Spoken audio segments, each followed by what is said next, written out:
ധ്യാനം, ഈ വാക്ക് കേൾക്കുമ്പോൾ നിങ്ങളുടെയൊക്കെ മനസ്സിൽ എന്താണ് വരുന്നത്? ഒരുപക്ഷേ സ്ട്രെസ് കുറയ്ക്കാനുള്ള ഒരു വഴിയല്ലേ? എന്നാൽ ഹൈന്ദവ തത്വചിന്തയനുസരിച്ച് ധ്യാനത്തിന്റെ യഥാർത്ഥ ലക്ഷ്യം നമ്മൾ ചിന്തിക്കുന്നതിലും എത്രയോ വലുതാണ്, ആഴത്തിലുള്ളതാണ്. നമുക്കതിലേക്കൊന്ന് ഇറങ്ങിച്ചെല്ലാം. നമ്മളിൽ പലർക്കും തോന്നുന്നൊരു സംശയമാണിതല്ലേ, ഈ ധ്യാനം എന്നൊക്കെ പറയുന്നത് വെറും ഒരു സ്ട്രെസ് ബസ്റ്റർ മാത്രമാണോ, അതോ ജീവിതത്തിലെ പ്രശ്നങ്ങളിൽ നിന്നൊക്കെയുള്ള ഒരു ഒളിച്ചോട്ടമാണോ?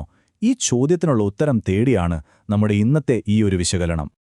നോക്കൂ, ഇന്നത്തെ കാലത്ത് നമ്മൾ ധ്യാനത്തെ കാണുന്നത് പ്രധാനമായും മാനസിക സമ്മർദ്ദം കുറയ്ക്കാനും ശ്രദ്ധ കൂട്ടാനുമൊക്കെയുള്ള ഒരു ടൂളായിട്ടാണ്. അതിൽ തെറ്റൊന്നുമില്ല. പക്ഷേ പുരാതന ഭാരതത്തിൽ ഇതിന്റെ ലക്ഷ്യം വളരെ വലുതായിരുന്നു. ആത്മസാക്ഷാത്കാരം, അല്ലെങ്കിൽ മോക്ഷം. വളരെ ലളിതമായി പറഞ്ഞാൽ, ഞാൻ എന്ന് നമ്മൾ പറയുന്ന ഈ വ്യക്തിയുടെ യഥാർത്ഥ സ്വരൂപം എന്താണെന്ന് തിരിച്ചറിയുക. അപ്പോൾ നമുക്ക് ആദ്യത്തെ ഭാഗത്തേക്ക് കടക്കാം. വെറും മാനസികാശ്വാസത്തിനപ്പുറം ഹൈന്ദവ ദർശനപ്രകാരം ധ്യാനം ജീവിതത്തിൽ നിന്ന് ഓടിപ്പോകാനല്ല നമ്മളെ പഠിപ്പിക്കുന്നത്, മറിച്ച് ജീവിതത്തെ അതിൻ്റെ എല്ലാ കള്ളത്തരങ്ങളുമില്ലാതെ ക്രിസ്റ്റൽ പോലെ വ്യക്തമായി കാണാനാണ് സഹായിക്കുന്നത്. നമ്മളെപ്പോഴും വിചാരിക്കും നമ്മുടെ പ്രശ്നങ്ങളുടെയൊക്കെ കാരണം പുറത്താണെന്ന്. ജോലിയിലെ ടെൻഷൻ, സാമ്പത്തിക പ്രശ്നങ്ങൾ, ബന്ധങ്ങളിലെ ഉലച്ചിലുകൾ, അങ്ങനെ പലതും. എന്നാൽ ഹൈന്ദവ തത്വചിന്ത പറയുന്നത് യഥാർത്ഥ പ്രശ്നം പുറത്തല്ല, മറിച്ച് നമ്മുടെ ഉള്ളിൽ തന്നെ സംഭവിക്കുന്ന ഒരു അടിസ്ഥാനപരമായ പിശകാണ് എല്ലാ ദുരിതങ്ങൾക്കും കാരണമെന്നാണ്. അപ്പോൾ എന്താണ് ഈ പിശക്? അതാണ് നമ്മുടെ അടുത്ത ഭാഗം, തെറ്റായ ഒരു സ്വത്വബോധം. ഹൈന്ദവ തത്വചിന്ത വളരെ കൃത്യമായി ഇതിനൊരു പേര് നൽകിയിട്ടുണ്ട്: അവിദ്യ. അവിദ്യ എന്ന് പറഞ്ഞാൽ അജ്ഞതയാണ്. എന്തിനെക്കുറിച്ചുള്ള അജ്ഞത? ശാശ്വതമായ നമ്മുടെ യഥാർത്ഥ സ്വരൂപത്തെ, അതായത് ആത്മാവിനെ, ഈ താൽക്കാലികമായ ശരീരവും എപ്പോഴും മാറിക്കൊണ്ടിരിക്കുന്ന മനസ്സുമായി തെറ്റിദ്ധരിക്കുന്ന അവസ്ഥ. നമ്മൾ ഉറച്ചു വിശ്വസിക്കുകയാണ്, ഞാൻ എന്നാൽ എന്റെ ശരീരമാണ്, എന്റെ ചിന്തകളാണ്, എന്റെ വികാരങ്ങളാണെന്ന്. എന്നാൽ ഹൈന്ദവ ദർശനം പറയുന്നു, നിങ്ങൾ അതൊന്നുമല്ല, നിങ്ങൾ അതിനെല്ലാം സാക്ഷിയായ, മാറാത്ത, ശുദ്ധമായ ബോധമാണ്. ഈ ആശയം മനസ്സിലാക്കാൻ വളരെ മനോഹരമായ ഒരു ഉദാഹരണമുണ്ട്.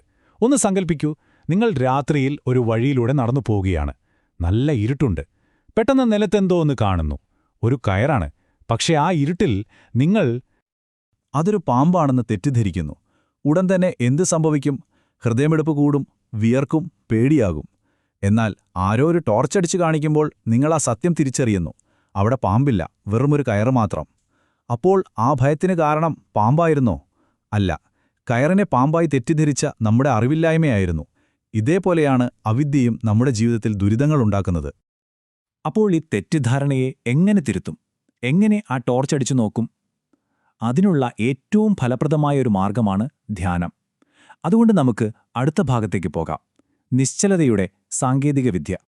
പതഞ്ജലി മഹർഷി അദ്ദേഹത്തിന്റെ യോഗസൂത്രത്തിൽ യോഗയുടെ ലക്ഷ്യം ഒരൊറ്റ വാക്യത്തിൽ പറയുന്നുണ്ട്: ചിത്തവൃത്തി നിരോധഃ. അതായത് മനസ്സിന്റെ അടങ്ങാത്ത ചിന്തകളെയും ചലനങ്ങളെയും നിശ്ചലമാക്കുക. ഒന്ന് ചിന്തിച്ചു നോക്കൂ, കലങ്ങി മറിഞ്ഞു കിടക്കുന്ന ഒരു തടാകത്തിന്റെ അടിത്തട്ട് നമുക്ക് കാണാൻ പറ്റുമോ? ഒരിക്കലുമില്ല. വെള്ളം തെളിഞ്ഞ് നിശ്ചലമാകുമ്പോൾ മാത്രമേ അടിത്തട്ട് വ്യക്തമാവുകയുള്ളൂ. നമ്മുടെ മനസ്സും അതുപോലെയാണ്. ചിന്തകളുടെ ഓളങ്ങൾ അടങ്ങുമ്പോൾ മാത്രമേ നമ്മുടെ യഥാർത്ഥ സ്വരൂപം തെളിഞ്ഞുവരൂ. ധ്യാനം ആ തടാകത്തിലെ വെള്ളം തെളിയാൻ സഹായിക്കുന്ന പ്രക്രിയയാണ്. ഈ ധ്യാനം ലക്ഷ്യം വെക്കുന്നത് പഞ്ചക്ലേശങ്ങളെ ഇല്ലാതാക്കാനാണ്. ഇവയാണ് നമ്മുടെ ദുരിതങ്ങൾക്ക് കാരണമാകുന്ന 5 മാനസിക വിഷങ്ങൾ. ഇതിന്റെ എല്ലാം അടിസ്ഥാനം നമ്മൾ നേരത്തെ പറഞ്ഞ അവിദ്യ അഥവാ അജ്ഞതയാണ്. അതിൽ നിന്നാണ് ഞാനെന്ന അഹംഭാവം, അസ്മിത ഉണ്ടാകുന്നത്. പിന്നെ ഇഷ്ടമുള്ളതിനോട് ഒരു പ്രത്യേക അടുപ്പവും, രാഗം, ഇഷ്ടമില്ലാത്തതിനോട് വെറുപ്പും ദ്വേഷവും വരുന്നു. ഇതെല്ലാം അവസാനം ജീവിതത്തെ മുറുകെ പിടിക്കാനുള്ള ഒരടങ്ങാത്ത ആഗ്രഹത്തിൽ, അഭിനിവേശം ചെന്നെത്തുന്നു. ഈ വിഷങ്ങളെയാണ് ധ്യാനമെന്ന മരുന്ന് ശുദ്ധീകരിക്കുന്നത്. ധ്യാനമെന്ന് പറയുന്നത് ഒറ്റപ്പെട്ടൊരു കാര്യമല്ല, അതൊരു ഘടനാപരമായ പ്രക്രിയയുടെ ഭാഗമാണ്. ഇത് ധാരണയിൽ, അതായത് ഒരു കാര്യത്തിൽ ശ്രദ്ധ കേന്ദ്രീകരിക്കുന്നതിൽ തുടങ്ങി, ധ്യാനത്തിലൂടെ, അതായത് ആ ശ്രദ്ധയുടെ ഒരു തുടർച്ചയായ ഒഴുക്കിലൂടെ അവസാനം സമാധി അഥവാ ആ വിഷയവുമായി പൂർണ്ണമായി ലയിക്കുന്നൊരവസ്ഥയിലേക്ക് എത്തുന്നു. ഇതൊരു യാത്രയാണ്, സ്റ്റെപ്പ് ബൈ സ്റ്റെപ്പായിട്ടുള്ളൊരു പ്രോസസ്സ്. അപ്പോൾ നിങ്ങൾക്ക് തോന്നാം, ഇതൊക്കെ പണ്ടത്തെ ഋഷിമാർക്ക് പറഞ്ഞിട്ടുള്ളതല്ലേ, ഇന്നത്തെ നമ്മുടെ ഈ തിരക്കേറിയ ജീവിതത്തിൽ ഇതിനൊക്കെ എവിടെയാ സമയമെന്ന്.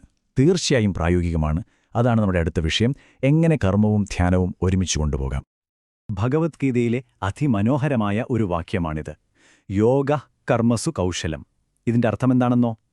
പ്രവൃത്തിയിലെ വൈദഗ്ധ്യമാണ് യോഗ.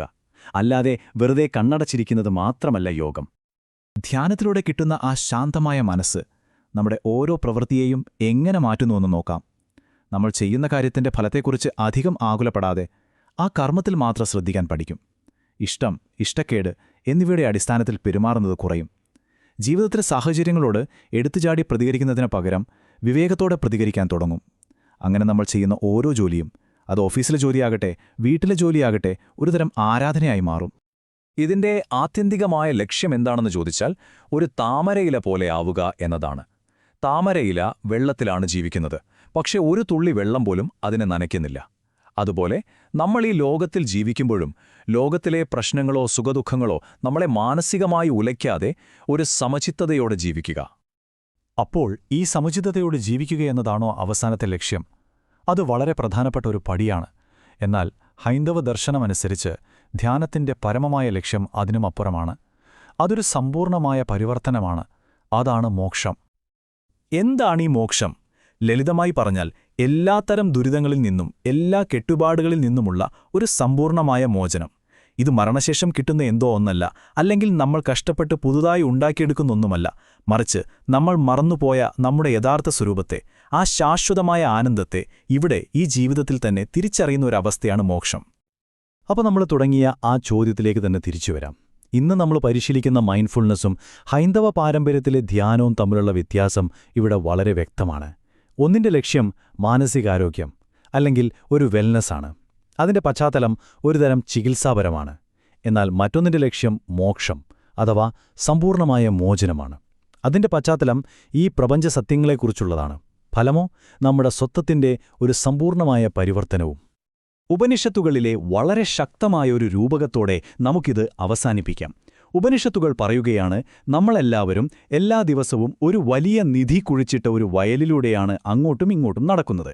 പക്ഷെ ആ നിധിയെക്കുറിച്ച് നമുക്ക് യാതൊരു അറിവുമില്ല. ആ നിധി മറ്റെവിടെയുമല്ല, അത് നമ്മുടെ ഉള്ളിൽ തന്നെയാണ്. അത് കണ്ടെത്താനുള്ള ഒരു വഴിയാണ്, ഒരു പണിയായുധമാണ് ധ്യാനം. അതൊരു വിരസമായ ജോലിയല്ല, മറിച്ച് നമ്മുടെ ഉള്ളിലെ ആ അനന്തമായ സാധ്യതകളെ, ആ നിധിയെ കണ്ടെത്താനുള്ള ഒരു സാഹസിക യാത്രയാണ്. ചോദ്യം ഇതാണ്: ആ നിധി കുഴിച്ചെടുക്കാൻ നിങ്ങൾ തയ്യാറാണോ?